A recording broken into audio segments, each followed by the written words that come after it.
नमस्कार। National integration camp 2021 Maharshi Dayanand university Rohtak, जिसकी theme एक भारत श्रेष्ठ भारत से ली गई है।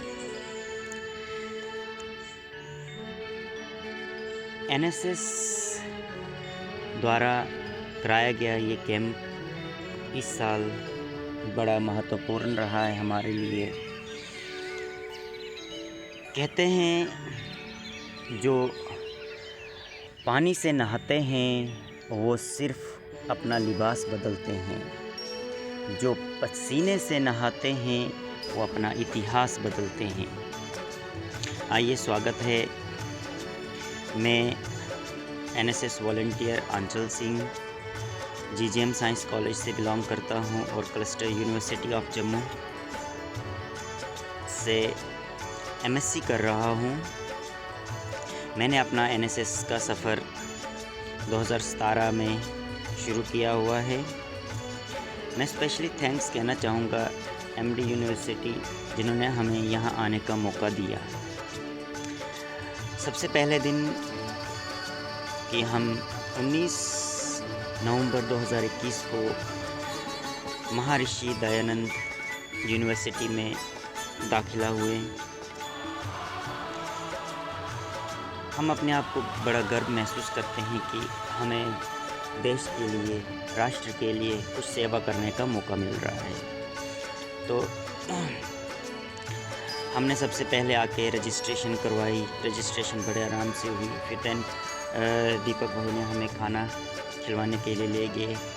दैन उसके बाद हम राधा कृष्ण ऑडिटोरियम में बड़े तहज़्ज़ुब के साथ गए और वहाँ पे इस कैंप का इनॉग्रेशन हुआ, जिसमें डॉक्टर रणबीर गुलिया सर ने इनॉग्रेट किया और Bhagat Singh sir, doctor Bhagat Singh sir जो स्टेट एनएसएस ऑफिसर है हरियाणा के, उनके साथ और साथ में नेशनल इंटीग्रेशन कैंप में डॉक्टर सोनल जो यहाँ के पीओ हैं और यहाँ के चीफ गेस्ट थे vice chancellor of this university doctor Rajbir Singh sir. फिर हमारे भीतर थे Desh Raj, NSS director, minister of youth and affairs Delhi के। फिर professor Kumar Deen, welfare of MD university. Then उसके बाद महर्षि दयानंद यूनिवर्सिटी का जो इनॉग्रेशन सॉन्ग जो प्ले किया गया सरस्वती वंदना के साथ, यहाँ पे इनॉग्रेशन हुई। ये देख सकते हैं आप पिक्चर्स जो इसमें आपको दिखाई गई है। फर्स्ट डे जो हमारा रहा, बड़े बड़े हस्तियाँ इसमें बैठी हुई हैं। ये जो बीच हमारे जो स्पीकर्स रहे हैं, जिनसे हम बड़े मोटिवेट हुए, vice chancellor sir and Ranbir sir, इनके जो विचारधारा है वो हमें अपनी जीवन शैली में आगे बढ़ाना है। देन उसके बाद प्रोफेसर राजकुमार सर जी ने वेलकम किया, चीफ गेस्ट हमारे vice chancellor of this institute.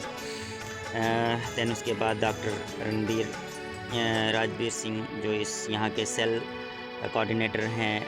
Then Bhagat Singh sir, इनके अगर आप बात करो तो इन्होंने हमें ह्यूमैनिटी के रूल्स रेगुलेशंस बताए, कैसे हमें आगे चलना है। फिर श्री देशराज जी ने हमें मोटिवेशनल लेक्चर दिया, जिसमें उन्होंने बताया कि उनका जो शौक़ था वो आर्मी में जाना था, उनका गोल जो था।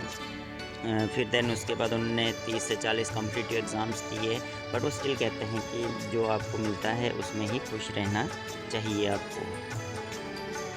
फिर देखिए यहाँ पे फिर कुछ कल्चरल प्रोग्राम्स हुए शाम को। आप नाम देख सकते हैं, इसमें अलग अलग हैं। यह भी कल्चरल एक्टिविटीज़ देख लीजिए। और एंड जो है नेहा जी ने किया। देन उसके बाद हम चले गए खाना खाने। देन ये नेक्स्ट डे 2 की रिपोर्ट है आपके सामने। मॉर्निंग में हम 7 बजे यहाँ से अपने हॉस्टल से गए योगा आसन के लिए। तो बेनिफिट है योगा करने का, जिससे हमारी हेल्थ जो है बरकरार रहती है। देन योगा के बाद हम मेस में गए, खाना खाया, हाइजीनिक खाना जो हमें प्रोवाइड किया जा रहा है। फिर खाने के बाद जो क्लीनिंग ड्राइव जो है करवाएगी, जिसमें अलग अलग वॉलंटियर्स अलग अलग टीम के हिसाब से उन्होंने कैंपस की सफाई की। इस डे 2 में चीफ गेस्ट रहे डॉक्टर कृष्ण कुमार गुप्ता जी। एक मौका होता है किसी से मिलने का, जो कृष्ण कुमार जी के साथ मिलने का मौका मिला। उन्होंने हमें, because he was the founder of NSS, तो इस वजह से वो फर्स्ट वॉलंटियर भी रहे। उन्होंने हमें बड़ा मोटिवेट किया, कैसे उन्होंने काम किया, कैसे वो नंगे पाँव गए हैं या बाय फुट वो सफ़र किया उन्होंने वॉलंटियर्स को इकट्ठा करने में। देन उसके बाद कैसे हमें एनएसएस में अपनी पर्सनैलिटी को गेन करना है। फिर वो हमें बताते हैं कि जो एनएसएस जो था वो उससे पहले एनएसएस जो था नेशनल सर्विस कॉर्प्स था 1967 से पहले। और वो हमें ये भी बताते हैं कि 38 to 40 वॉलंटियर्स जिन्होंने इसमें पहले फ़र्स्ट टाइम पार्टिसिपेट किया था। ये देखिए पिक्चर जो है के गुप्ता जी की। आफ्टर लंच हमारे चीफ गेस्ट रहे डॉक्टर प्रताप सिंह मलिक जी। उन्होंने हमें अपना एक्सपीरियंस शेयर किया और 75th ईयर्स ऑफ सेलिब्रेटिंग आज़ादी का अमृत महोत्सव के बारे में बताया। उन्होंने हमें ऐसे ऐसे फ्रीडम फाइटर्स के बारे में बताया कि जिसमें जिन फ्रीडम फाइटर्स ने हमारे लिए अपनी जान कुर्बान कर दी है। हमें उस आज़ादी का जो महोत्सव है वो या आज़ादी हमें ऐसे नहीं गवा देनी है। ये देखिए, आप देख सकते हैं कि यहाँ पे आज़ादी का अमृत महोत्सव के बारे में ऐसे ऐसे लीडर्स का जिनका हमें पता ही नहीं था, और उन सब के बारे में हमें बताया। और मुझे लगता है कि इन चीज़ों को हमें अपने जीवन में लागू कर देनी चाहिए। आज से ही प्रण लेना चाहिए कि हमें उन शहीदों को नहीं भूलना चाहिए। देन आप देख सकते हैं प्लांटेशन ड्राइव हुई उसके बाद। देन उसके बाद हमारा थर्ड डे जो शुरू हो जाता है, उसमें हमारे चीफ गेस्ट रहे हैं डॉक्टर आर.पी. सैनी जी, जिसमें उन्होंने ये हमें कि how to save the casualty, किस तरह से आप किसी कैजुअलिटी को बचा सकते हैं। उन्होंने फार्मूला ABC फार्मूला जो हमारे साथ शेयर किया। ये देखिए कुछ पिक्चर्स आपको दिखा रहे हैं। देन उसके बाद स्पोर्ट्स एक्टिविटी हुई, जिसमें स्पोर्ट्स में भाग लिया गया। देन उसके बाद देख सकते हैं आप कि किस तरह से रेस की जा रही ग्रुप वाइज। फिर एनएसएस नेक्स्ट डे हमने एनएसएस जो पार्क गुलिया सर कह रहे थे कि उन्होंने इस पार्क का नाम NIC adopted national integration park रखना है नाम। तो उस पार्क में हमें क्लीनिंगनेस ड्राइव करने का मौका मिला, ये आप देख सकते हैं। देन उसके बाद चीफ गेस्ट रहे मिस्टर सुभाष अंबुजा जी, जिन्होंने हमें भारत के बारे में हमें बताया कि कैसे उन्होंने भी हमें फ्रीडम फाइटर्स, ग्रेट कुछ फ्रीडम फाइटर्स के बारे में बताया कि हमारी भारत की अखंडता कैसी है। गुरु नानक देव जी के बारे में बताया, गुरु तेग बहादुर जी के बारे में बताया, और भी बड़े सारे जो हमारे फ्रीडम फाइटर्स रहे उनके बारे में बताया। आफ्टर सेक्शन में फिर से हमें मौका मिला कि हमें फ़र्स्ट एड किट्स जो हमें अपने पास रखनी चाहिए वो उनके बारे में फिर से हमें आर.पी. सैनी सर से जानने का मौका मिला। उन्होंने हमें ये भी बताया कि 2 सीटर, 3 सीटर या 4 सीटर सीट्स किस तरह बनाई जाती है अगर कोई विक्टिम कहीं ज़ख्मी हो, कहीं आग लगी हो वहाँ पे। तो देन आप देख सकते हैं फिर सिंगिंग कंपटीशन हुआ अलग अलग कंटेस्टेंट्स के बीच में। फिर ये कल्चरल एक्टिविटीज़ कुछ आप देख सकते हैं जो बड़ी बड़ा कुछ कल्चर सीखने का मौका मिला यहाँ पे NIC कैंप में। अलग अलग स्टेट से आए हुए। फिर ये पुलवामा अटैक पे एक माइन बनाएगी। देन उसके बाद 5th डे की बात करें तो यहाँ पे योगा के बाद हमें जिस पार्क को अडॉप्ट किया था वहाँ पे चले गए। उसकी फिर से क्लीनिंगनेस की, थोड़े झाड़ियाँ वगैरह उसमें जो थी वो उठाई।